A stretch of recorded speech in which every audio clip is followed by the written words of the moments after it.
Really recollect the past history of Telugu Desam under the leadership of Rama Rao garu fantastic.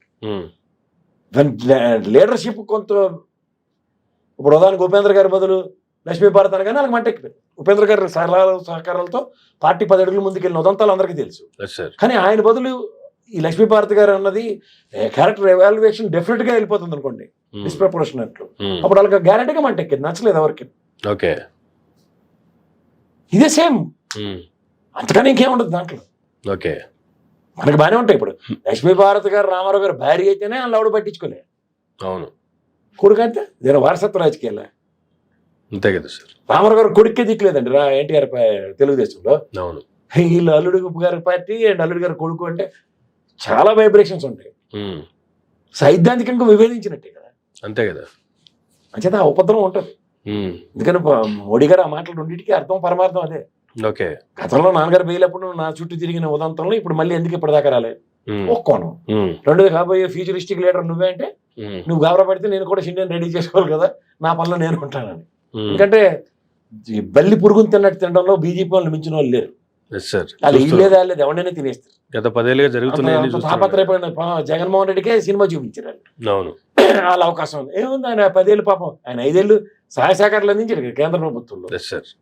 So Pawan Kalyan గారి పంచాయతీరాజ్ శాఖకి సంబంధించి పర్టికులర్గా మాట్లాడుకుంటే గత పాలనలో 5 ఏళ్లలో వైఎస్ఆర్సీపీ పంచాయతీరాజ్ సంబంధించి రోడ్లు ఎన్నేసింది, సీసీ రోడ్లు ఎన్నేసింది, దానికి సంబంధించి ఈ 6-7 నెలల్లోనే వీళ్ళు ఎన్ని వేల కిలోమీటర్ల రోడ్లు వేశారు అనేటువంటిది ఆయన ఒక ట్వీట్ పెట్టారు. అసలు ఆ ట్వీట్ యొక్క సారాంశం ఏంటి సార్?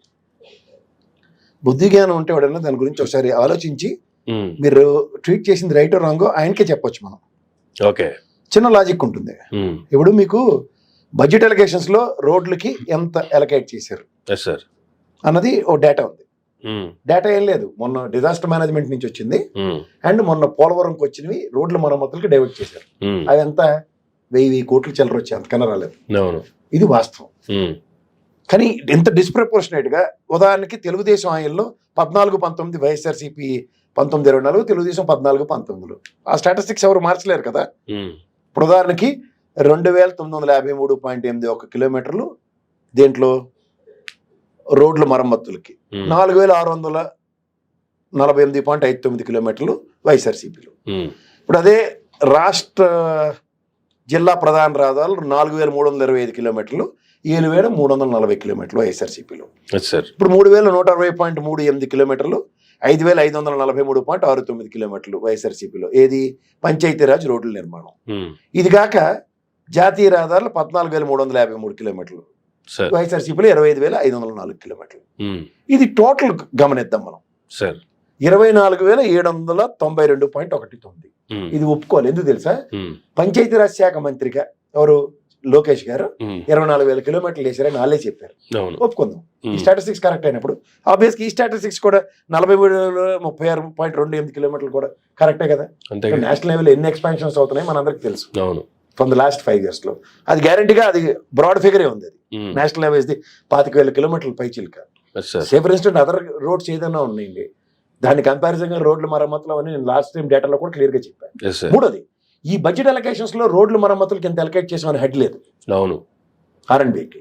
మూడోది మనకు కొట్టొచ్చినట్టు కనబడేది ఏంటంటే పోలవరం అథారిటీకి వచ్చిన డబ్బులు అండ్ డిజాస్టర్ మేనేజ్మెంట్ అంటే తుఫాన్లో దానికి రోడ్ల మరమ్మతులకి మళ్లించారు. పోలవరం అథారిటీ అదే కదా నెత్తినూరు కొట్టుకుంది, నిధులు మళ్లించారు అన్నది. సో ఈ వాస్తవాల్లో పవన్ కళ్యాణ్ గారు చెప్పిన ట్వీట్ కి బడ్జెట్ అలొకేషన్స్ లేవు, పంచాయతీరాజ్ శాఖకి కేంద్ర ప్రభుత్వం నుంచి తీసుకొచ్చిన నిధులు కనబట్టలే. ఓవరాల్ గా డిజాస్టర్ మేనేజ్మెంట్ ఫండ్ ఎప్పుడైతే ట్రాన్స్ఫర్ చేశారో అన్న దగ్గర రోడ్లు మరమ్మతులే. ఆ ఫిగర్ ని మీరు కంపేర్ చేసుకుని మాట్లాడితే ఏదో దాని ఏమంటారు కింద తివాసీలు వేసినట్టు చిన్న లేయర్ ఏదో వేస్తున్నారు రోడ్లు మరమ్మతు అనేది, అదే కదా కనబడుతుంది. దీనికి ఎంత అనానమస్ ఫిగర్స్ ఎక్కడి నుంచి వచ్చాయి? కాంట్రడిక్షన్. ఇది కాక మీరు ఇంత 5 ఏళ్ల బడ్జెట్ ని సే ఫర్ ఇన్స్టెంట్ మొన్న ఏదో మీరు వెళ్ళారు గిరిజనులకు సంబంధించిన ల్యాండ్లకి వాళ్ళు కొండ మించి రోడ్లు వేద్దాం అని, ఇది ప్రణాళిక అంటారు. సే ఫర్ ఇన్స్టెంట్ మీరు అవన్నీ చెప్పిన స్టాటిస్టిక్స్ 6 నెలల టెన్యూర్ లో మీరు అచీవ్ అయ్యారంటే ఇట్స్ మెరాకిల్. ఆ మెరాకిల్ ఇంత ఆంధ్రప్రదేశ్ లో ఏది చోటు చేసుకోండి, డెఫినెట్ గా చేసుకోండి. ఎందుకంటే దానికి ప్యారల్ గా బడ్జెట్ అలొకేషన్స్ లేకుండా అవుట్ ఆఫ్ ద బాక్స్ మీరేం చేయలేరు. అంతేగా, ఆ పంచాయతీరాజ్ మీ దగ్గర ఉన్నా సరే R&B వేరే దగ్గర ఉంది, మీ ఇద్దరు కోఆర్డినేషన్ అయితే. సో డెఫినెట్ గా ట్వీట్ కి validity is nothing but budget అన్నది 6 months లో మేము ఇంత అలొకేట్ చేసాం అన్నది చెప్పండి, విల్ యాక్సెప్ట్ ఇట్. అది ఎగ్జిక్యూషన్ కావాలా. ఎగ్జిక్యూషన్ కాకుండా మాత్రం 6 months లో కంపారిటివ్ గా క్లెయిమ్ చేసుకోవడం మాత్రం ఎంతవరకు సమంజసం? సార్ ఇది డేటా మీరు కాంట్రడిక్ట్ చేయలేరు కదా. సో పవన్ కళ్యాణ్ గారు ఇటువంటి ట్వీట్లు పెడుతున్నారు, జనాల నుంచి ఇటువంటి రియాక్షన్స్ రాగానే మళ్ళా కొన్నిసార్లు ట్వీట్లు తీసేసిన పరిస్థితి కూడా చూసాము. అయినప్పటికీ కూడా ఇటువంటి పెట్టుకుంటూ పోవడానికి గల కారణాలు అంటే ఏం చెప్తారు సార్? అసలు కంపారిజన్స్ ఉంటాయి కదా సార్.